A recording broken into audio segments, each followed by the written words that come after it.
सुप्रभात बच्चों, मैं आपकी हिंदी की अध्यापिका और आज हम हिंदी का पाठ 18 शुरू करने जा रहे हैं जिसका शीर्षक है चंद्र बिंदु की मात्रा। तो चलिए, चंद्र बिंदु की मात्रा यानी चांद जैसा एक बिंदु लग के ये जो मात्रा होती है प्रत्येक व्यंजन के साथ प्रयोग होती है। चंद्र बिंदु अनुनासिक के लिए ही बोला जाता है। चंद्र बिंदु का उच्चारण नाक और मुंह से होता है। इसका उच्चारण थोड़ा लघु होता है, बड़ा होता है, है ना, थोड़ा खींचकर इसको बोला जाता है। ठीक है, इसका अर्थ है पिछला वाला वर्ण या अक्षर अनुनासिक है। ठीक है, ये भी उसी प्रकार है, आहा अंकी बिंदी जो हमने पढ़ा है, तो उसी प्रकार सा थोड़ा सा ये लघु रूप है उनका। ठीक है, थोड़ा बड़ा रूप है। चलिए, इसका जो रूप होता है वो इस प्रकार प्रत्येक व्यंजन के ऊपर ये लगा होता है। चलिए तो पढ़ते हैं, पढ़िए और समझिए। बा आ चंद्र बिंदु सा बांस, का चंद्र बिंदु व काव, यहाँ चंद्र बिंदु यहाँ, गे ए गे, हूँ चंद्र बिंदु गेहूं, त चंद्र बिंदु पासा, ग चंद्र बिंदु व गांव, ज हा चंद्र बिंदु जहां, गू चंद्र बिंदु गा गूंगा, सा चंद्र बिंदु झ सांझ, फ चंद्र बिंदु द फांद, कु आ चंद्र बिंदु कुआं, मु चंद्र बिंदु छ मूछ, फा चंद्र बिंदु सी फांसी, चा चंद्र बिंदु द चांद, व हा चंद्र बिंदु वहां, हा चंद्र बिंदु फ हाफ, सा चंद्र बिंदु स सांस, छ चंद्र बिंदु व छाव, क हा चंद्र बिंदु कहाँ, मु चंद्र बिंदु हा मुह, हा चंद्र बिंदु सी खांसी, मा चंद्र बिंदु द माद, धू आ चंद्र बिंदु धुआं, पू चंद्र बिंदु छ पूछ। ठीक है, इस प्रकार हम इसको तोड़कर पढ़ने का प्रयास करेंगे। अब इसको जोड़कर पढ़िए। बांस, काव, यहाँ, गेहूं, सांप, गांव, जहां।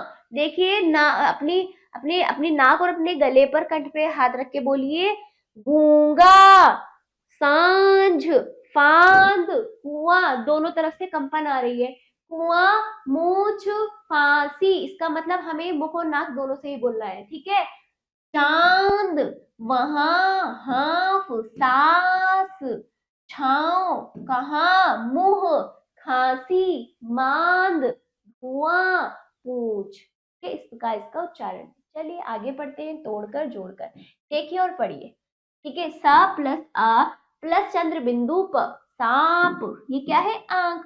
अ प्लस आ, अ प्लस आ, अ प्लस आ प्लस चंद्र बिंदु ख आंख। ठीक है, च प्लस अ प्लस चंद्र बिंदु द चांद, द प्लस अ प्लस चंद्र बिंदु त दांत। ठीक है, ये हमने समझा।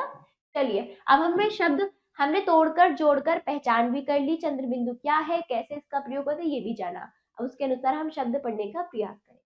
चलिए, सांप, गाऊं, जहां, गूंगा, सांस, छाऊं, कहाँ, मुंह, बांस, काओ, यहाँ, गेहूं, फांसी, चांद, वहां, हाफ, खांसी, मांद, धुआं, पूछ, ताज, फांद, कुआं, मूछ। इस प्रकार हम इसका उच्चारण करेंगे। ठीक है, जैसे मैंने अभी आपको कराया है। ठीक है बच्चों, चलिए हमने शब्दों का उच्चारण का अभ्यास किया। अब हम पाठ को पढ़ते हैं।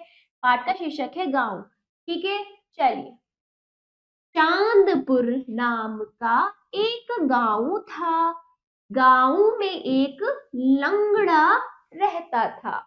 वह बहुत हंसमुख था। वह सुंदर बांसुरी बजाता था। गांव में एक कुआं था। लंगड़ा कुएं के पास बैठकर बांसुरी बजाता था। बोलिए, मेरे साथ भी आप इस कहानी को पढ़ने का प्रयास करें। एक दिन वह कुएं के पास बैठकर बांसुरी बजा रहा था। अचानक एक सांप वहां आ पहुंचा। सांप हुंकार, हुंकार, हुंकार रहा था। सांप की हुंकार सुनकर बांसुरी हाथ से छूट गई। उसने एक बांस उठाया और सांप को भगा दिया। अंधेरा हो गया था, चांद निकल आया था।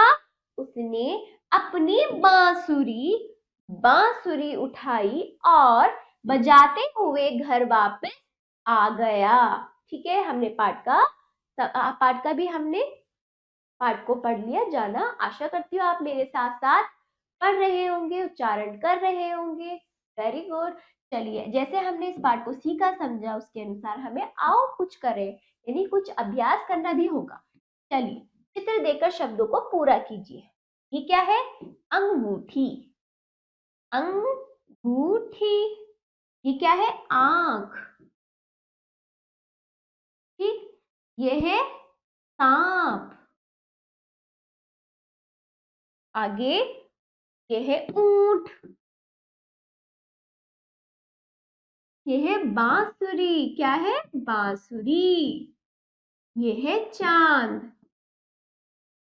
इस प्रकार हमें चंद्र बिंदु लगाकर शब्द पूरा करना था। चलिए, चंद्र बिंदु लगाकर सही शब्द बनाकर लिखिए। ये क्या है? तागा। तागा कुछ नहीं होता, तांगा होता है बच्चों। क्या होता है? तांगा। ठीक है। दूसरा, अंगूठी है? नहीं, अंगूठी होता है। हमें यहाँ पे चंद्र बिंदु लगाना था, अंगूठी। ठीक है। पांच नहीं होता है, पांच होता है। क्या होता है? पांच, चंद्र बिंदु। ठीक। चांदी नहीं होता है, चांदी होता है, चांदी। महंगा नहीं होता है, महंगा होता है। ठीक है। आंगन नहीं होता है, आंगन होता है। क्या होता है? आंगन। इस प्रकार हमने चंद्र बिंदु लगाकर शब्द को बनाया। चलिए, नए शब्द बनाइए। तो आपको इनसे मिलाकर एक शब्द मैं आपको बना के दिखा रही हूँ। जैसे देखिए, आंधी। आंधी बनाया हमने, आ से मिलाकर हमने आंधी को बनाया, आंधी।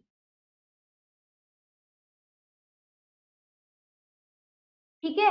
एक नाकर दिखाया है, इनसे जोड़कर आपको एक नया शब्द बनाना है। ठीक है बच्चों, ये पाठ यहीं पर समाप्त होता है। आशा करती हूँ ये पाठ आपको समझ आया होगा। इसका अभ्यास कार्य आप अपने अभ्यास पुस्तिका में जरूर कीजिएगा, इसका उच्चारण भी आप जरूर कीजिएगा।